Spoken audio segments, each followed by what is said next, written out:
idan kai sama da sati ɗaya baka yi jima'i ba, azzakarinka da jikinka na gamuwa da abubuwan nan tara marasa kyau. Idan ka ji su zaka tausaya wa marasa aure masu mata ɗaya da waɗanda ba sa yawan yin jima'i na akalla sau ɗaya a sati. Dalili ko shine yawan yin jima'i ba iya jin daɗi yake bayarwa ba, yana bayar da manyan alfanu ga lafiyar jikinmu, kwakwalwarmu da ta azzakarinmu, wanda rashin yawan yin jima'i na akalla sau ɗaya a sati ke jawo mu rasa duk waɗannan alfanun. Bayan nan kuma zai haɗa mana har da waɗannan munanan abubuwan guda tara. Za mu kawo su ne don kusan alfanun yawan yin jima'i a gare mu. Sabida idan baka yawan yin jima'i kai kokarin karawa, idan kuma baka da aure ka ƙara dagewa wajen ganin kayi don kaucewa waɗannan abubuwan. Za mu taya ka da addu'a mu ma. Na tara, saurin kawowa. Duk yayin da kai sama da sati baka yi jima'i ba, to zai iya jawo masu saurin kawowa a jima'in ka na gaba. Abin da ya sa kan shine idan kai sama da sati baka yi jima'i ba, maniyin ka yana taruwa ya gangaro ƙasa, wanda hakan zai sa da ka fara jima'i kai saurin kawowa.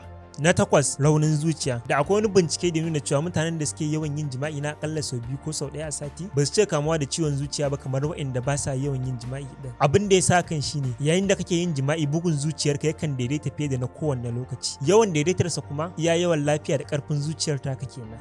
Na bakwai, garkuwar jikinka za ta yi rauni. Yin jima'i na akalla sau 1 a sati na ƙara yawa da ƙarfin sinadaran immunoglobulin. Wayannan sinadarai ne a jikinmu da suke yaƙi da ƙwayoyin cututtukan da ke sassan garkuwar jikinmu. Yaƙas da suke ne ke ƙara ƙarfin garkuwar jikin tamu. Idan baka yawan yin jima'i ƙarfin su yana raguwa, idan kuma ƙarfin su ya ragu ba za su iya yaƙar ƙwayoyin cututtuka yadda ya kamata ba, wanda hakan zai jawo raunin garkuwar jiki. Kamar yadda jikinmu zai rauni idan baka yi mana like ɗin bidiyon nan ba. Kai abokinmu ne, na san ba za ka so jikin namu ya rauni ba. To dan Allah ka yi mana like ɗin.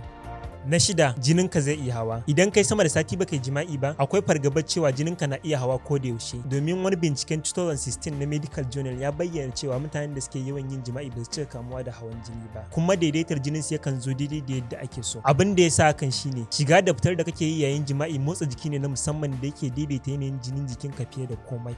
Na biyar, yawan mantuwa. Idan baka yin jima'i akalla sau 1 a sati akwai tabbaci na cewa kana yawan yin kananu ko manyan mantuwa. Abin da ya sa kan shine kana ƙara girma, ƙarfin rike abubuwa na kwakwalwarka kuma na ƙara raguwa. Ba kamar sanda kake ƙaramin yaro ba, shi yasa kake yawan mantuwar. Kuma bincike ya nuna cewa babu wani abu da yake ƙara ƙarfin rikewar kwakwalwar babban mutum kamar yawan yin jima'i. Shi yasa wanda suke yawan yi ba su cika kamuwa da mantuwa ba kamar ta waɗanda ba sa yawan yi din. Domin ƙarfin kwakwalwarsu na raguwa saboda shekaru, amma kuma suna ƙara shi ta hanyar yawan yin jima'i.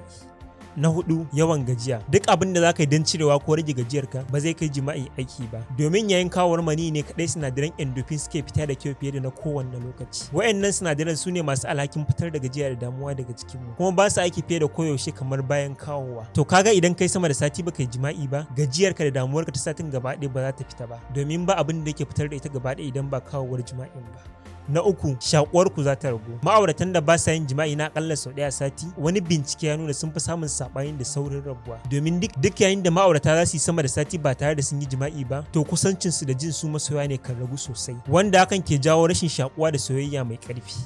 Na biyu, rasa alfanun motsa jiki. Yayin jima'i kana kona calories 5 a duk minti ɗaya, wanda hakan ke daidai da babban motsa jiki na mintuna da yawa da zaka yi kafin kai ya kona adadin haka. Idan baka yin jima'i ko da sau 1 a sati, zaka rasa wannan alfanun da jima'i ke yi. Sai dai zaka iya mayar da shi ta hanyar ƙara mintunan motsa jikinka.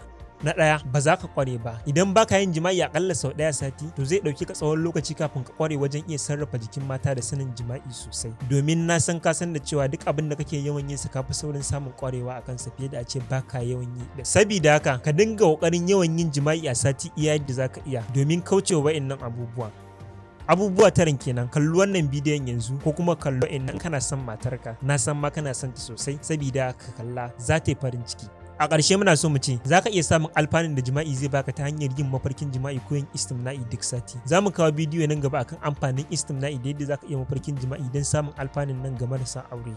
Bisalam.